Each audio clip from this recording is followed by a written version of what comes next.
Oh, about 20 years. I've been playing it since as long as I can remember, about 23 years or so. Oh gosh, I don't know, I've been playing games since I was a little kid.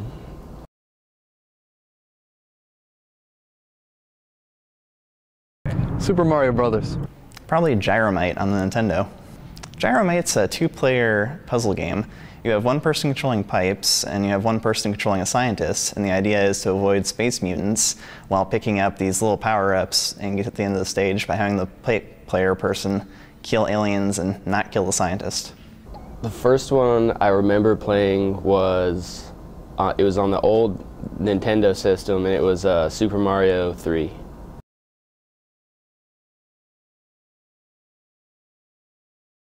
Need for Speed Hot Pursuit. The most recent one I played is Batman Arkham Asylum, which was made in 2009, I believe. Oh gosh. Probably the new Fallout game. Sonic Colors.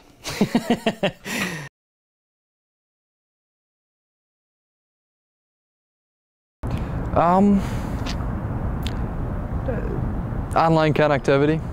Online multiplayer certainly adds a degree of replayability to any game, and it brings a certain level of competition, companionship, whatever it may be, to people who might not have, 4, 8, 16 friends they can get together with.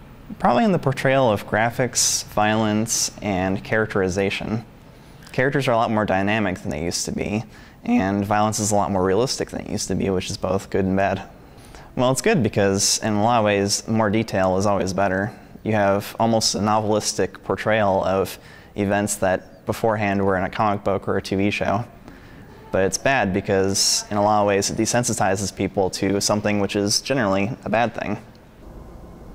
Well, I think the storytelling aspect of it has changed. It's gotten a lot better, and I think you see a lot more of an emphasis on graphics and flair than you do on storytelling. Not always, but in some cases. That's where you see, like, I don't know, I would say a game isn't that good if it doesn't have a good story, but, so I would say sometimes now story gets sacrificed for flair. I don't know. What I don't like about the change in so many modern games is that it focuses more on stuff you don't need for gameplay. Back in the old Sonic days, it was all about jumping around and killing enemies and going through a level and getting power-ups and going on the ring levels and whatnot.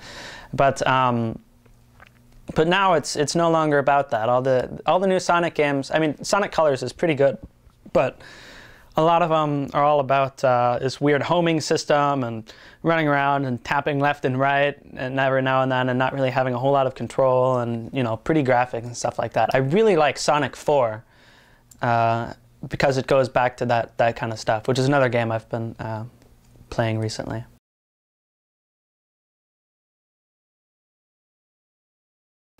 Well, a community of gamers would probably manifest itself a lot like a community of people who have any other passion. It would be a lot like a writer's guild or a group of people that like a TV show or even a political party.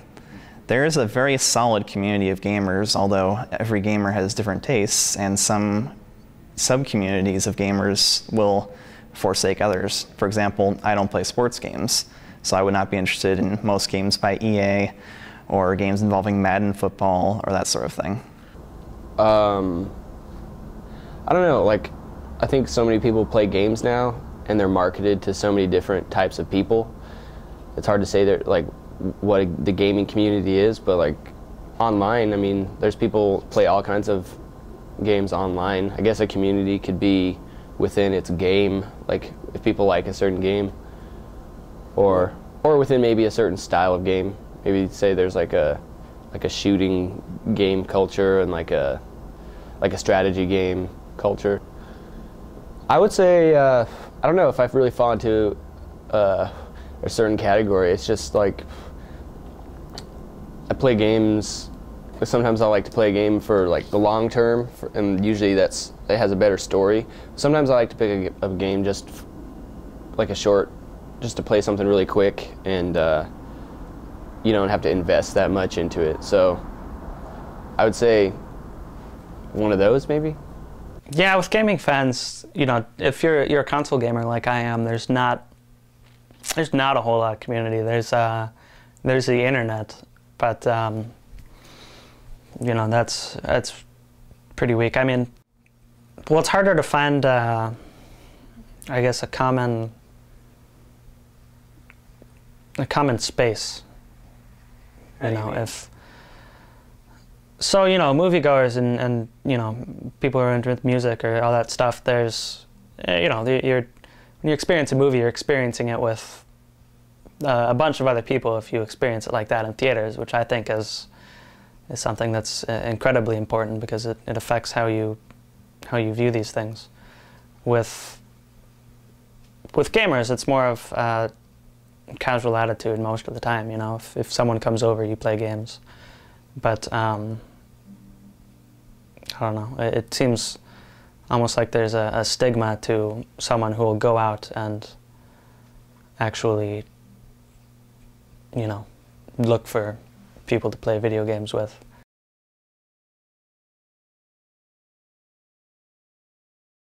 I feel that they absolutely can be. Well, it varies on a game-to-game basis, just like it does on a, you know, record-to-record basis, a movie-to-movie basis. Certain games, yeah, specifically Braid or Okami, bring a lot of artwork to the graphic design, the music, and really do exist in a form of expression of the creators or creator. Yes. Of course, there's all sorts of different kinds of games. For example, there's role-playing games, RPGs, where the storyline is the most pivotal part of the entire experience. And a lot of people do enjoy RPGs just for the story. Other people will enjoy it for the cinematic experience, the quality of graphics, the movie quality. Other people will enjoy the soundtrack. I do, to an extent, enjoy the soundtrack a lot, too. But overall, I'd say the most important combination is probably storyline and presentation. I certainly think games are art, just because it's nowadays with the technology that video game has acquired and it's been developed so much, it's on par almost with like movies.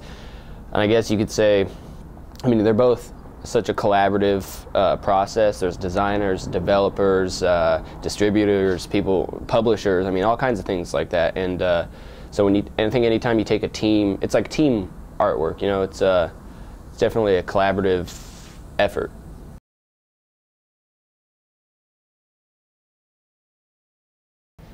Nerdy guy with glasses and curly hair. Gamer. Well, I think kind of like a nerd stereotype, but I guess that's bad because nowadays a gamer could be kind of anybody. These days, more and more people are getting into it, more and more people. It's becoming acceptable for them.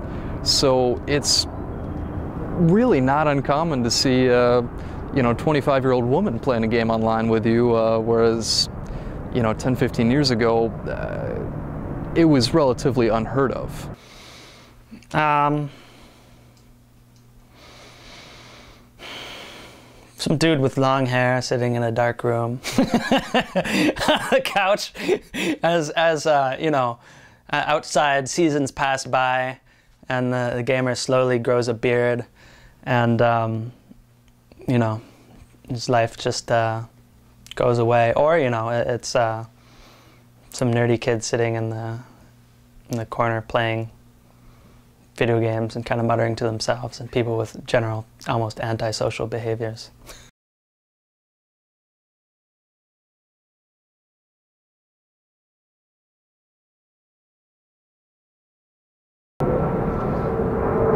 Whether it's fun or not. It could have all the bells and whistles, it could have all the latest and greatest technology, but at the end of the day, all that matters to anybody is whether they have any fun playing it.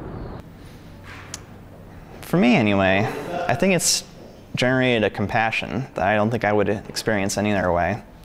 When you spend so much time in different worlds, enjoying yourself and getting to know characters that, for all intents and purposes, don't exist, in a way, it takes away from you take away something from it, and it helps you really deal with things in the real world better. At least that's the goal.